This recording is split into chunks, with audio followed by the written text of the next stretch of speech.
പ്രിയമുള്ളവരെ, നമ്മൾ മനുഷ്യരെല്ലാവരും ബലഹീനരാണ്. ഒരു തെറ്റും ചെയ്യാത്ത, ഒരു കുറവുമില്ലാത്ത ആരാ ഉള്ളത്? എല്ലാവർക്കും ഉണ്ട് കുറ്റങ്ങളും കുറവുകളും ഒക്കെ. ചിലരെ സംബന്ധിച്ചിടത്തോളം സാഹചര്യങ്ങൾ വളരെ വിപരീതമായിട്ട് വരുമ്പോൾ ഈ ചുറ്റുപാടുകളിലെ സമ്മർദ്ദങ്ങളിൽ ശരിയായ തീരുമാനമെടുക്കാൻ പറ്റാതെ മാരകമായ പാപങ്ങളിലേക്കൊക്കെ ചെന്ന് വീഴുന്നവരുണ്ട്. അതിൽ നിന്ന് വിട്ടുപോകണമെന്നൊക്കെ അവർക്ക് ആഗ്രഹമുണ്ട്. പക്ഷേ അവർക്കൊരു പക്ഷേ ആ തെറ്റിൽ നിന്ന് രക്ഷപ്പെടാൻ പറ്റിയിട്ടില്ല. ഒരു നേരിൻ്റെ വഴി കാണിച്ചു കൊടുക്കാൻ അവർക്ക് ആരും ഉണ്ടായിരുന്നില്ല. അങ്ങനെ നീണ്ട വർഷങ്ങളോളം വഴിതെറ്റിയ രീതിയിലുള്ള ജീവിതവുമായിട്ട് മുന്നോട്ട് പോയി.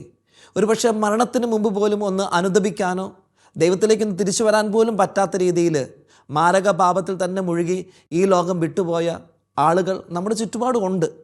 അങ്ങനെയെങ്കിൽ പ്രിയമുള്ളവരെ, ഈ നവംബർ മാസത്തിലെ ഈ ഓർമ്മ ദിവസം നമ്മളൊന്ന് പ്രത്യേകമായിട്ട് ഈ കൂട്ടരെ ഓർത്തൊന്ന് പ്രാർത്ഥിക്കുക. ദൈവമേ, ജീവിച്ചിരുന്ന കാലത്ത് മാരകപാപങ്ങളിൽ നിരന്തരമായി മുഴുകിക്കഴിഞ്ഞവർ, നമുക്ക് ആരെയും വിധിക്കേണ്ട കേട്ടോ, കുറ്റം പറയുകയും വേണ്ട. അവരുടെ സാഹചര്യം, ചുറ്റുപാട് അവർക്ക് ശരിയായൊരു തീരുമാനം എടുക്കാൻ പറ്റിയില്ല, അത്രയേ ഉള്ളൂ. നമുക്ക് നന്മയിൽ ജീവിക്കാൻ പറ്റുന്നതിന് ദൈവത്തിന് നന്ദി പറയാം. ദൈവമേ, വഴിതെറ്റിപ്പോയ ഞങ്ങളുടെ സഹോദരങ്ങൾ ആരെങ്കിലും ആ പാപാവസ്ഥയിൽ മരിച്ചുപോയവരുണ്ടെങ്കിൽ അവരുടെ കടങ്ങളും കറകളുമെല്ലാം നിൻ്റെ കുരിശിലൊഴുകിയ തിരുരക്തത്തിൻ്റെ അനന്തമായ യോഗ്യതയാൽ അവരെ കഴുകി വിശുദ്ധീകരിച്ച് നിത്യതയിലേക്ക് അവരെ പ്രവേശിപ്പിക്കുമാറാകണമേ എന്ന് നമുക്ക് പ്രാർത്ഥിക്കാം. ദൈവം അവരെ അനുഗ്രഹിക്കട്ടെ. ആമേൻ. മരിച്ച വിശ്വാസികളുടെ ആത്മാക്കൾക്ക് തമ്പുരാന്റെ മനോഗുണത്താൽ മോക്ഷത്തിൽ ചേരുവാൻ ഇടയാകട്ടെ.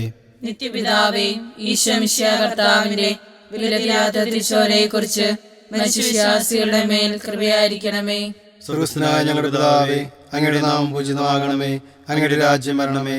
അങ്ങയുടെ തിരുമനസ്സ് സ്വർഗ്ഗത്തിലെ പോലെ ഭൂമിയിലുമാകണമേ. അന്നു വേണ്ട ആഹാരം ഇന്ന് ഞങ്ങൾക്ക് തരണമേ.